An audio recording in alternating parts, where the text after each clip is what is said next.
नमस्कार, मैं हूं किरण रावत और आप देख रहे हैं समाचार फॉर यू। एक नजर आज की हेडलाइंस पर। देहरादून में मुख्यमंत्री पुष्कर सिंह धामी ने राज्य आपदा परिचालन केंद्र पहुंचकर बारिश से जुड़ी आपदाओं का किया औचक निरीक्षण। अधिकारियों और जिला अधिकारियों को अलर्ट रहने के दिए निर्देश। हरिद्वार में कांवड़ मेले की धूम, रथ और झांकी कांवड़ों का दिखा खासा क्रेज। 50,000 तक की कांवड़ की हुई बिक्री। सावन का दूसरा सोमवार और हरिद्वार में उमड़ा आस्था का सैलाब। महिलाओं ने जल और बेलपत्र से भगवान शिव का किया अभिषेक। रुड़की के मंगलौर में एक दिल दहला देने वाली घटना। प्रेम प्रसंग से नाराज पिता ने अपनी 18 वर्षीय बेटी को दिया गंग नहर में धक्का, बेटी की हुई मौत। अब खबरें विस्तार से।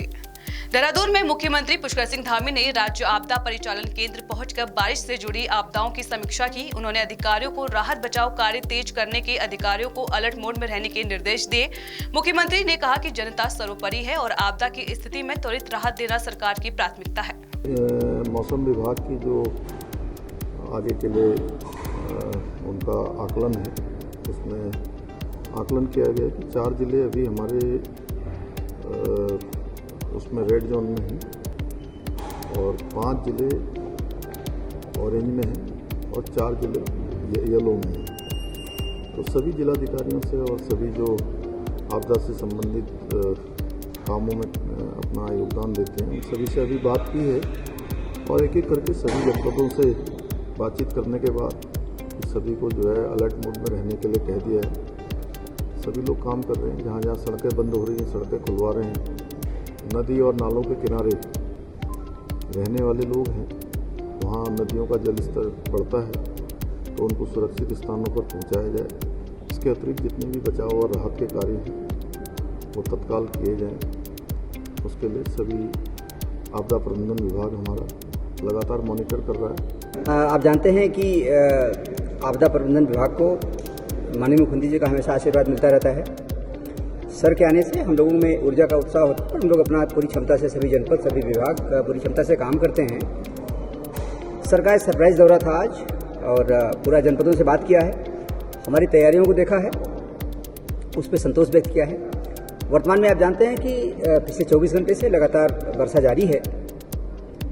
वर्षा के कारण कोई मेजर अभी लॉस नहीं है। सभी रास्ते, हमारे मेजर रास्ते खुले हुए हैं। सिरोपगढ़ के पास में रास्ता बंद था, उसको भी खोल दिया गया है। डीएम स्वयं मौके पर गए थे।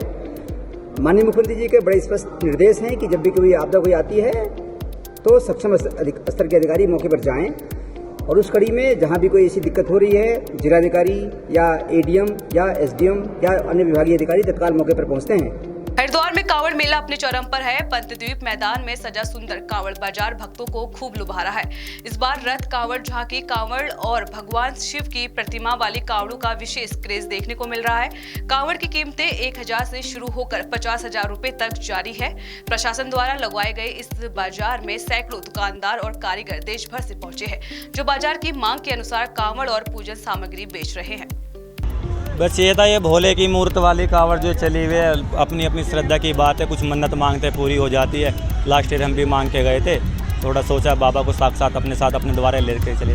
कांवड़ का सामान, तोते, सांप, चम्मच, माला, खीरन, सारा सामान है। झंडे, डाक कांवड़ का सामान भी है ऐसे डेकोरेशन के लिए। सर, पहले जो छोटी कांवड़ बनती थी कांधे पे ले जाने वाली, और अब बड़ी बड़ी कांवड़ें बनती हैं, विशाल कांवड़ें बनती हैं और हर साल नया आता है कांवड़ में मॉडल बनने के बाद। तो 12 साल पहले तो हम पैदल यात्रा में चला करते तो वैसी कांवड़ लेके जा करते, फिर उसके बाद कलश यात्रा लेके गए हैं। अब की बार नया जैसे देश चल रहा है वैसे देश चल रहा है। बड़े बाबा की नई मूर्त है, मरमले बाबा जिसकी गणेश जी की मूर्त है और बजरंगबली की मूर्त है। सावन के दूसरे सोमवार में विभिन्न मंदिरों के महादेव मंदिर में सुबह से भक्तों की लंबी कतारें लगी है।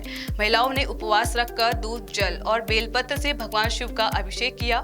इस पावन दिन पर हल्की बारिश ने माहौल को और भक्तिमय बना दिया। वहीं पंडितों द्वारा क्षेत्र की सुख शांति के लिए अनुष्ठान कराए गए। भोलेनाथ जी को हम लोग बड़ी श्रद्धा से मानते हैं और मेरे ख्याल से यहाँ पे हरिद्वार के अंदर कोई भी ऐसा व्यक्ति नहीं हुआ तो बिल्केश्वर महादेव आकर के जल न चढ़ाता हो। बहुत ही श्रद्धा से, बहुत ही अच्छे मन से हम लोग यहाँ आते हैं और अपना जो भी जल अर्पण करना होता है, दान देना होता है, हम अच्छे से करते हैं। जय महादेव। सावन का दूसरा सोमवार है और बुधवार भी ठीक है। भक्तों का और श्रद्धालुओं का बहुत अच्छा भाव है। इधर कहते हैं ना, इंद्र देवता भी प्रसन्न है। मौसम और महादेव का आशीर्वाद बराबर है। रुड़की के बंगलौर में एक दिल दहला देने वाली घटना सामने आई है। बता दें कि प्रेम प्रसंग से नाराज पिता ने अपनी 18 वर्षीय बेटी को गंग नहर में धक्का देकर मौत के घाट उतार दिया। यह हादसा कांवड़ियों ने देखा और तुरंत आरोपी को पकड़कर पुलिस को सूचना दी। वहीं पुलिस ने शव बरामद कर पोस्टमार्टम के लिए भेज दिया है और आरोपी पिता को गिरफ्तार कर लिया है। आरोपी हरिद्वार के सिटकुल थाना क्षेत्र का निवासी है। मामले में पुलिस जाँच कर रही है। कल मंगलौर थाना क्षेत्र में एक मंगलौर पुल पड़ता है, वहाँ पर 112 की एक कॉल आई जिसमें प्रत्यक्षदर्शियों ने ये कहा कि एक व्यक्ति ने किसी महिला को नहर में धक्का दे दिया। हमारी पुलिस ने इमीडिएट अगले 5-6 मिनट में रिस्पांस किया, उस शख्स को पकड़ लिया था। तो बताया जा रहा है कि वो उसकी बेटी है। उसने तस्दीक किया, उसने कन्फेस किया कि हाँ, मैं किसी मामले को लेकर अपनी बेटी से नाराज़ था। पुलिस ने अपनी तरफ से मुकदमा दर्ज किया है, उस व्यक्ति को अरेस्ट कर लिया और कल रात वो जो महिला थी उसकी बॉडी भी रिकवर हो गई। अब उसमें कुछ उसके चरित्र को लेकर के, उसके व्यवहार को लेकर के पिता नाराज़ था, जैसा उसने पुलिस को बताया है। और प्रत्यक्षदर्शियों का कहना है कि उसने नहर से जानबूझ के अपनी बेटी को धक्का दिया है। तो पूरी पुष्टि हुई, उसके बाद पुलिस ने मुकदमा लिखा है और उसकी अरेस्टिंग कर ली। प्रदेश कांग्रेस महिला मोर्चा द्वारा आज ऑल इंडिया महिला कांग्रेस के आह्वान पर बढ़ते महिला अपराधों के मद्देनजर राजधानी देहरादून में भी राजभवन कूच किया गया। महिला मोर्चा की प्रदेश अध्यक्ष ज्योति रौतेला के नेतृत्व में राजभवन कूच किया गया। हालांकि पुलिस प्रशासन द्वारा पहले ही बैरिकेड्स लगाकर रोक दिया गया। वहीं कांग्रेस महिला मोर्चा की प्रदेश अध्यक्ष ज्योति रौतेला ने कहा कि भाजपा शासित प्रदेश है, महिलाओं के साथ दुराचार की घटनाएं होती हैं, जिसके विरोध में आज यह कूच किया जा रहा है। हम लोगों की मांग है लगातार इस प्रदेश में और हमारे देश में महिलाओं के ऊपर जो भाजपा की सरकार में अत्याचार बढ़ा है, बलात्कार की घटनाएं घट रही। एक साल में एनसीआरबी रिपोर्ट के हिसाब से 4,51,000 महिलाओं के साथ दुराचार, बलात्कार और घरेलू हिंसा की घटनाएं बढ़ी हैं। प्रति घंटा 51 महिलाओं के साथ इस देश में आज दुराचार हो रहा है, बलात्कार हो रहा है, महिला घरेलू हिंसा की घटनाएं बढ़ रही। उसके खिलाफ भी आज आवाज़ है। हम लोग लगातार महिला सुरक्षा की आवाज़ बढ़ाते हैं। भाजपा की सरकार में उत्तराखंड देवभूमि कहा जाता है, देवभूमि उत्तराखंड में लगातार महिलाओं के ऊपर दुराचार की घटनाएं बढ़ रही है। आज नंबर 1 स्टेट पहाड़ी राज्य है जो सबसे ज़्यादा बलात्कार के मामले में उत्तराखंड आगे हो गया और हम लोग लगातार इस आवाज़ को उठा रहे हैं। लेकिन हमारी जो भाजपा की सरकार है न सुनने को तैयार है, न उस पर कोई कार्रवाई हो रही है। उसके खिलाफ पूरे देश में आज ऑल इंडिया महिला कांग्रेस के कॉल पे हम लोगों ने महिला अत्याचार, महिला सुरक्षा, महिला न्याय के लिए ये मार्च निकाला हुआ है। रुद्रपुर में आयोजित उत्तराखंड निवेश उत्सव को लेकर बीजेपी और कांग्रेस के बीच सियासी घमासान तेज हो गया है। कांग्रेस ने आरोप लगाया है कि मुख्यमंत्री और गृह मंत्री द्वारा बताए गए निवेश के आंकड़े केवल कागजी और घोषणात्मक है। कांग्रेस ने सवाल उठाया कि 1 लाख करोड़ के निवेश का धरातल पर क्यों असर नहीं दिख रहा और कितने युवाओं को रोजगार मिला है। वहीं भाजपा ने इसे राज्य के विकास की दिशा में बड़ा कदम बताया है। आंकड़ों की बाजीगरी है जिसमें भाजपा सिद्धहस्त है। अगर 1 लाख करोड़ का निवेश प्रदेश में आया होता तो आप सोच सकते हैं प्रदेशवासियों की कैसी बम हो गई होती। जो युवा बेरोजगार चल रहे हैं, बेरोजगारी की जो दरें हैं वो आसमान नहीं छू रही होती। जो बेरोजगार युवा अवसादग्रस्त हैं, नशे की गिरफ्त में जा रहे हैं, उनके हाथों को काम मिल रहा होता।